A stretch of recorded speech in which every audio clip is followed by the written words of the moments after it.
All right, good afternoon, everybody.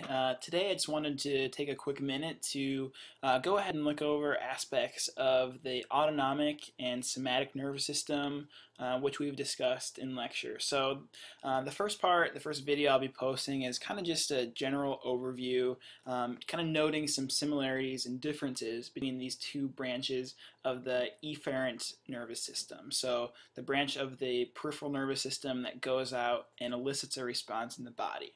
Okay, so what I've done is just kind of drawn out some of the key features that you should know for the exam, and I just kind of want to orient you to like what you're looking at right now. So what you'll see is I've kind of made some distinctions between the different branches of the autonomic nervous system, being the sympathetic, parasympathetic, and then the adrenal medulla, which we call a modified sympathetic branch, and we'll get to that in a minute. I've also included the somatic nervous system, which is a different branch of the efferent nervous system, but I wanted to show the similarities that existed between the two. Okay, so what you're looking at right here is this is supposed to represent the cross section of the spinal cord. So it looks something like this, where you have different neurons originating within the spinal cord and then going out to the effector. Okay, so one of the things you're going to notice about the autonomic nervous system, specifically the sympathetic and parasympathetic branch, is that we're looking at a two-neuron chain.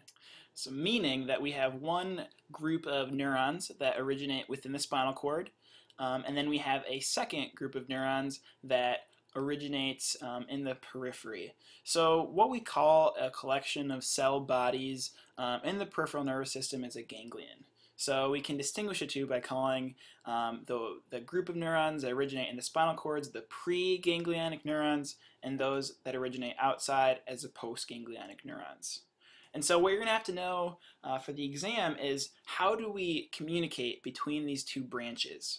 And in short, the answer is we do this through neurotransmitters, being that chemical message that is released by neurons.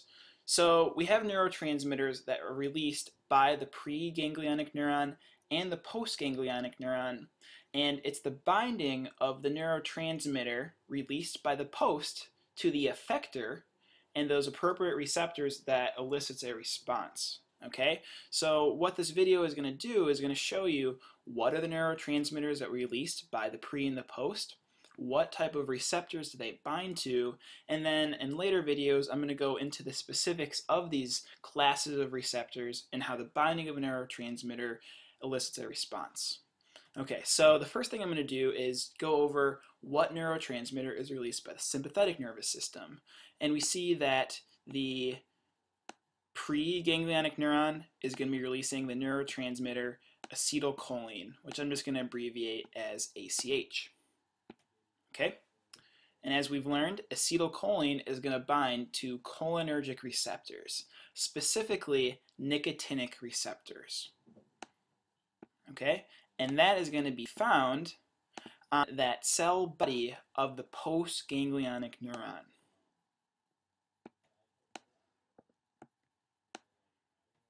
Okay, so the convenient thing about the autonomic nervous system is that these cholinergic nicotinic receptors are going to be located on both of these postganglionic cell bodies, meaning that in the parasympathetic nervous system, our preganglionic fiber also releases acetylcholine, which is going to bind to these receptors.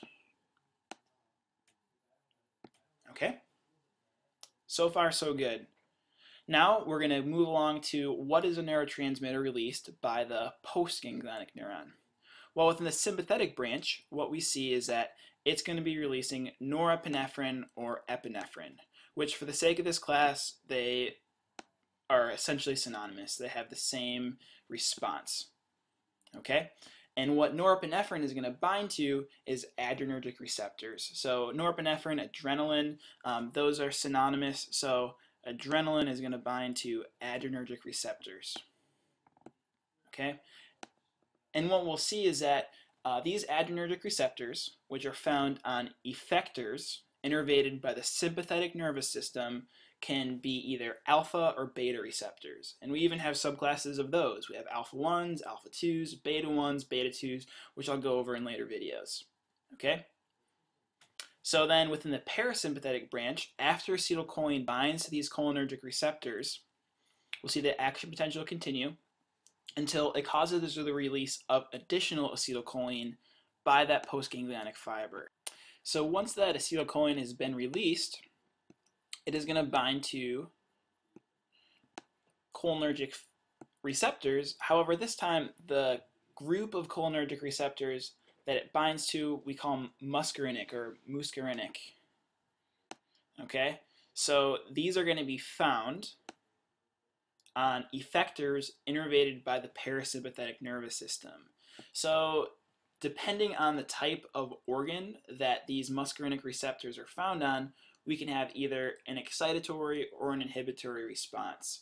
So for instance, if it's a muscarinic receptor on the heart, we're going to have an inhibitory response. It's going to slow down our heart rate or the strength of contraction. However, if we're looking at muscarinic receptors within the eye, if we have an excitatory response, we're going to have constriction of those pupils. So within your notes, you can actually take a look at just basically a comparison chart of different sympathetic and parasympathetic responses. And you can almost work through them logically. So we say that the sympathetic nervous system is what is going to be firing under emergency situations. So all of the responses you're going to see are going to be responses that would be advantageous in a fight or flight situation. So for instance, we'd have an increase in heart rate, our pupils would dilate, we'd have a slowing of digestion. While within the parasympathetic branch, which is more common in everyday situations, sometimes we call it the rest and digest branch, we're going to have more of these calming effects within the body. So as it pertains to the muscarinic receptors, in general, we can say that it's excitatory or inhibitory. Okay, so that's different from these nicotinic receptors, which are found here in those postganglionic bodies, because we say that when acetylcholine binds, these nicotinic receptors are always going to be excitatory, meaning that once it binds, it's going to stimulate this postganglionic fiber to fire. Okay, so in short, nicotinic, always excitatory. Muscarinic can be excitatory or inhibitory based on the organ it's located on. Okay, so now we're going to move on to the adrenal medulla, which we say is a modified version of the sympathetic nervous system. So it's going to be firing in an emergency situation. How it's modified or why it's different is one of the key characteristics is that it's a one neuron chain. Okay, so I'm not even sure if you could call it a chain, but you see that this pre-ganglionic fiber that originates in the spinal cord is going to fire right onto that adrenal medulla itself. So it's an endocrine gland located right on top of the kidneys, and it's going to be pumping out neurotransmitters. So after the sympathetic nervous system stimulates our adrenal medulla, we see that acetylcholine is released. Acetylcholine is actually going to bind to cholinergic nicotinic receptors on the adrenal medulla itself,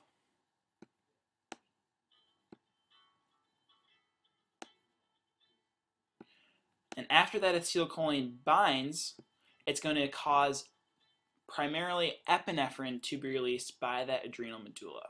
Okay, so epinephrine, it's about 80% epinephrine, but that's just going to be released in the blood, where it's going to float off and bind to adrenergic receptors elsewhere throughout the body.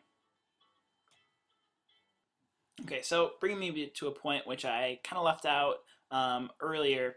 Whenever norepinephrine or epinephrine is released in the body, the type of receptors it binds to, adrenergic.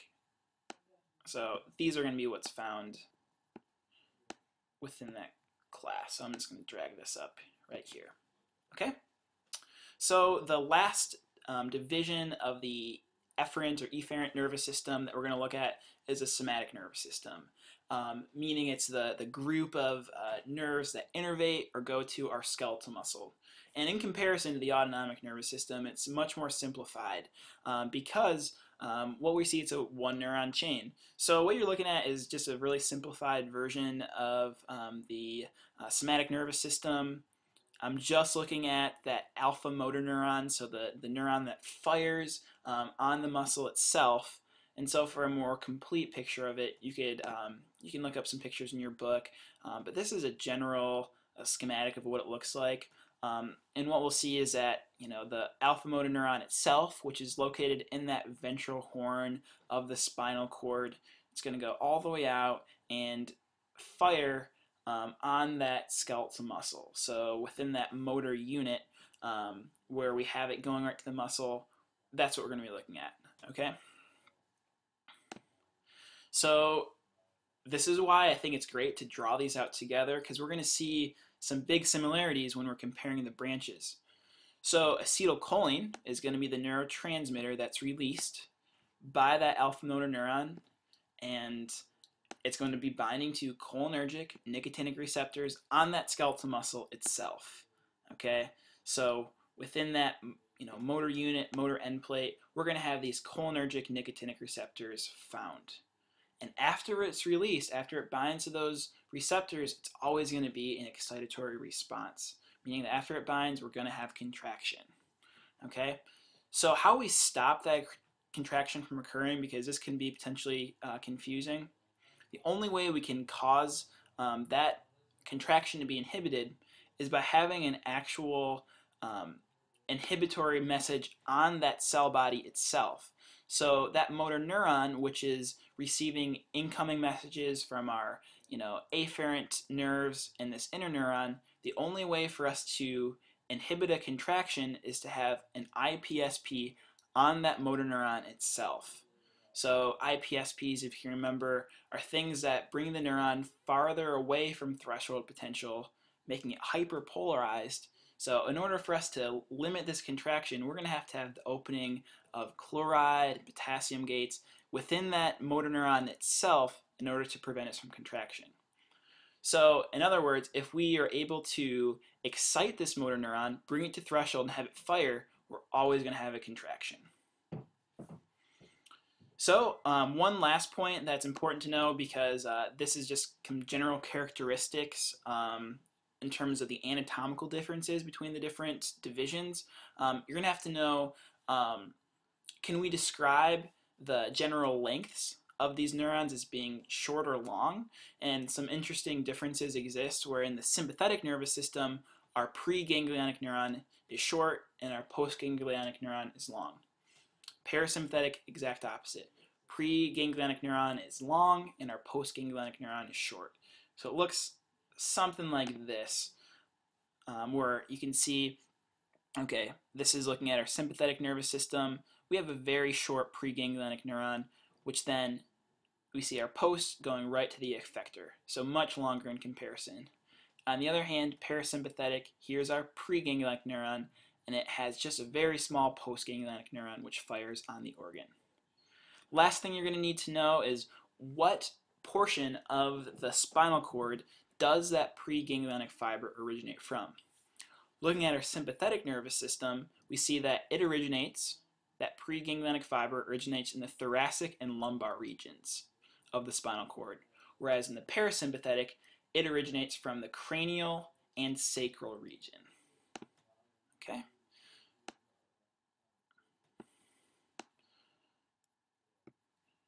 And then lastly, what we'll see is that our adrenal medulla, its quote-unquote preganglionic fiber is going to be originating within that thoracic region as well. Okay, so feel free to leave some comments below if you have any questions. I really encourage you to draw this out yourself and kind of make sense of it. And then stay tuned for other videos I'll be posting going into the different classes of adrenergic receptors and cholinergic receptors. And then there's also going to be a video that I'll be posting on ways you can quiz yourself. Okay, so good luck studying and stay tuned for more great physiology.